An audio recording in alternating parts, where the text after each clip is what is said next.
मेरा नाम अरुण कुमार जैन है। मुर्शिदाबाद औरंगाबाद से आए हैं। मेरा क्वेश्चन है, जो नया मस्जिद बन रहा है और कब्रिस्तान है और ईदगाह है, उसमें मेरा मन हुआ है जो हम इसमें ज़मीन या पैसा रुपया दें।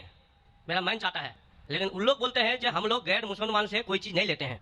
क्यों? इस्लाम में लिखा हुआ है आदमी आदमी को प्यार करो। भाई का सवाल है कि वो चाहते हैं कि मस्जिद बनाने के लिए अपनी ज़मीन दे ईदगाह के लिए, और मुसलमान कहते हैं कि हम गैर मुसलमान की मदद नहीं लेते। क्यों? क्या इंसान इंसान भाई नहीं है? भाई साहब, गैर मुसलमान की मदद लेना इस्लाम में हराम नहीं है, लेकिन कुछ शराइत है कुछ चीज़ों के लिए। मिसाल के तौर पे मस्जिद बनाने के लिए कुछ शर्त है। मस्जिद बनाने के लिए एक मुसलमान अपनी ज़कात का पैसा भी नहीं दे सकता है। ज़कात एक मुसलमान के लिए फ़र्ज है कि वो 2.5% अपनी बचत का, हर कमरी साल वो 2.5% अपनी बचत का जो निसाब के ऊपर है, 85 ग्राम सोने के ऊपर है, उसे ज़कात देना चाहिए। और ज़कात के कई शराइत है कि फ़ुक़ारा को देना चाहिए, गरीब को देना चाहिए, मसाकिन को, मौला और फतुल कुलूब, गारिमुन जो कर्जदार है वगैरह वगैरह, इब्ने सबील। लेकिन इसके अंदर ये मुसलमान अपनी ज़कात का पैसा मस्जिद के लिए नहीं दे सकता है, क्योंकि मस्जिद एक मुसलमान का फ़र्ज है कि वो अपने पैसे से बनाए, और ज़कात का पैसा भी इसमें इस्तेमाल नहीं हो सकता है, अपने बाकी पैसे से बनाए। ज़कात का पैसा की कैटेगरी लिखी गई है सूरह तौबा में, सूरा नंबर 9 आयत नंबर 60 में, कि ये 8 कैटेगरी को आप ज़कात का पैसा दे सकते हैं, मस्जिद बनाने के लिए नहीं।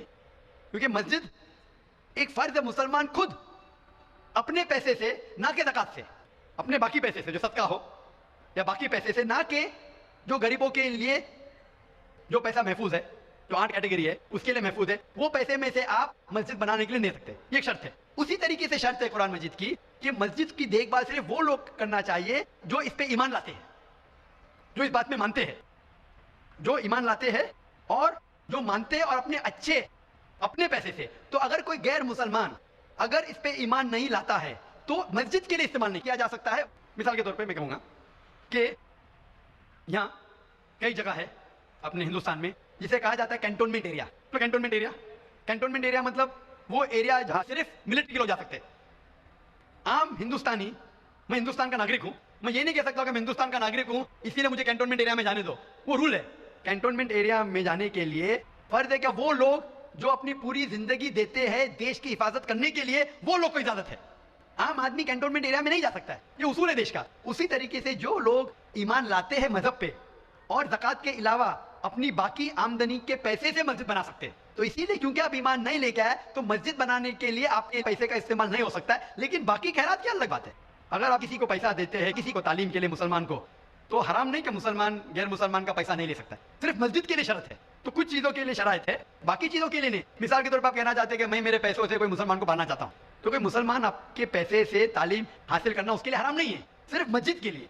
अगर आप चाहते हैं कि आपका पैसा मस्जिद में इस्तेमाल हो तो पहले आपको मुसलमान बनना पड़ेगा, आपको ईमान लाना पड़ेगा, फिर ही आप, क्योंकि आप अगर जिस चीज़ में ईमान नहीं लेके आते, आप अगर ईमान नहीं लेके आते कि हमको एक ईश्वर को मानना चाहिए, हमको सलाह पढ़ना चाहिए, तो उसी तरीके से अगर आपको ईमान आ जाएगा कि ये मस्जिद सही इबादत की जगह है और मैं इस पर यकीन करता हूँ, फिर आपका पैसा ले सकते हैं, वरना नहीं।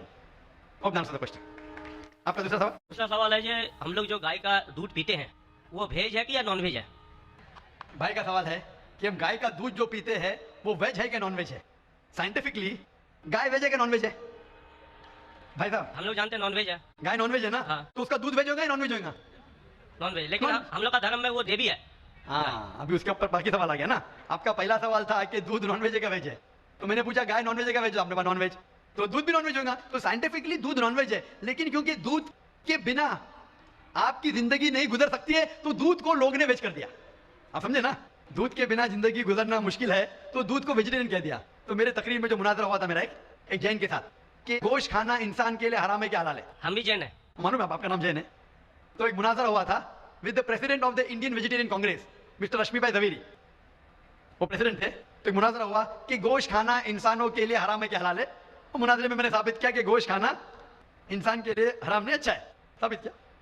और उसमें यह भी कहा कि दूध नॉनवेज है, लेकिन सारे वेजिटेरियन दूध पीते, क्यों? आप समझ रहे ना? तो दूध साइंटिफिकली इज नॉन वेजिटेरियन। आपने कहा क्या है हमारी देवी है, आप अगर पढ़ेंगे, जैसा मैंने कहा कि न तस् प्रतिमास्ति, उस ईश्वर की कोई प्रतिमा नहीं, कोई अक्स नहीं। आप समझे ना? कोई अक्स नहीं, कोई पिक्चर नहीं, कोई पेंटिंग नहीं, कोई फोटोग्राफ नहीं। तो ये वेद के मुताबिक ये गलत हो जाता है। आप समझे ना? लेकिन फिर भी मैं जानता हूं कि कई किताबों में क्योंकि हिंदू किताबें दो किस्म की है, श्रुति और स्मृति। श्रुति वो किताब जो भगवान की तरफ से आए, वेद और उपनिषद। स्मृति वो किताब जो इंसानों ने लिखी है। एक श्रुति होती जो ईश्वर की तरफ से है, और एक होती है स्मृति जो इंसानों ने लिखी है। तो मैं जानता हूं कि कई हिंदू मजहबी किताबों में, खुसूसन स्मृति में, ऐसी चीजें लिखी है जो श्रुति के खिलाफ है। ये आप देखेंगे, गाय आपकी देवी है, वो आप वेद में नहीं पाएंगे, आप नीचे वाली किताब में पाएंगे। तो जब भी कोई ऊंची या नीचे किताब में टकराव हो तो हमें मानना चाहिए ऊंची किताब। कुरान इस्लाम की सबसे ऊंची किताब है। कुरान से कोई भी किताब टकराई तो हमें कुरान में मानना चाहिए, उस किताब में नहीं। आप समझे ना? तो इसी तरीके से अगर आप वेद में पढ़ेंगे, वेद में लिखा है कि खुदा का कोई अक्स नहीं, तो अगर वो मानेंगे तो हमें मानना पड़ेगा कि खुदा का कोई रूप नहीं। तो ये कहना कि गाय देवी है, ये कई पंडित कहते हैं कि हम जानते हैं कि खुदा एक है, हम जानते हैं ईश्वर एक है, लेकिन हमें कंसंट्रेशन के लिए हमें बहुत बार मूर्ति का सहारा लेना पड़ता है। पंडितों से मैं बात करता हूं कि आपकी किताबों में साफ लिखा है कि भगवान एक है, ना उसका कोई अक्स है, ना कोई मूर्ति है, ना कोई पेंटिंग है, ना कोई पिक्चर है। तो वो कहते हैं हम मानते हैं ये बात पे, लेकिन क्या कंसंट्रेट करने के लिए पहले शुरुआत में हमें अक्स की जरूरत होती है, एक मूर्ति की। जब हम हायर कॉन्शियसनेस पे पहुंच जाते उस वक्त हमें जरूरत नहीं पड़ती। तो मैं उनसे कहता हूं मुसलमान हायर कॉन्शियसनेस पे पहुंच गए, हमें कोई अक्स की जरूरत नहीं, हम ईश्वर को डायरेक्ट मानते हैं, डायरेक्ट इबादत करते हैं। तो इसी तरीके से कभी भी टकराव होता है मजहबी किताबों के अंदर तो ऊंची किताब को मानना चाहिए नीची किताब के बनिस्बत। तो ऊंची किताब में लिखा है कि ईश्वर का कोई अक्स नहीं है, आप समझे ना? फिर भी आप देखेंगे लोग अपनी मजहबी किताब को नहीं मानते। तो मेरा यही कहना है लोगों से, चाहे मुसलमान हो, जैसा मैंने कहा कि कुरान को समझ के पढ़ो, मैं कहता हूं हिंदुओं से कि आप भी वेद को समझ के पढ़ो। मैं कहता हूं इंडियन गवर्नमेंट से कि संस्कृत कम से कम हिंदुओं के लिए फर्ज करो, तो हिंदू कम से कम संस्कृत पढ़ सकेंगे, अपने मजहब के करीब आएंगे और हिंदू मुस्लिम भी करीब हो जाएंगे। क्योंकि संस्कृत पढ़ेंगे तो आपको पता चलेगा कि आपकी किताब में क्या लिखा है। तो कोई भी पंडित आपको घुमाएगा नहीं, फिर पंडित घुमाएगा तो बोलेंगे तो हवाला तो कोई है, आप समझे ना? बहुत से हिंदू मेरे जो सुनते मुझे अपने पंडित से पूछते गए मुसलमान है जो ऐसा करता है, तो अरे अरे वो मुसलमान को सुनो मत। अरे क्यों नहीं सुनो भाई? मैं अगर हवाला गलत दे रहा हूं तो आप आके पूछ सकते मुझे कि आपने जो हवाला दिया वेद का गलत है। मैं इंसान हूं, गलती कर सकता हूं, आप समझे ना? तो मैं कहता हूं हिंदुओं से कि आप संस्कृत जानो, अपनी वेद पढ़ो, ताला विला कलिमतिन सवाइन बैना बैनकुम। अब हम उस बात की तरफ जहां पर हम यक्सा है, यक्सानियत की तरफ आएंगे तो हिंदू मुसलमान एक हो जाएंगे।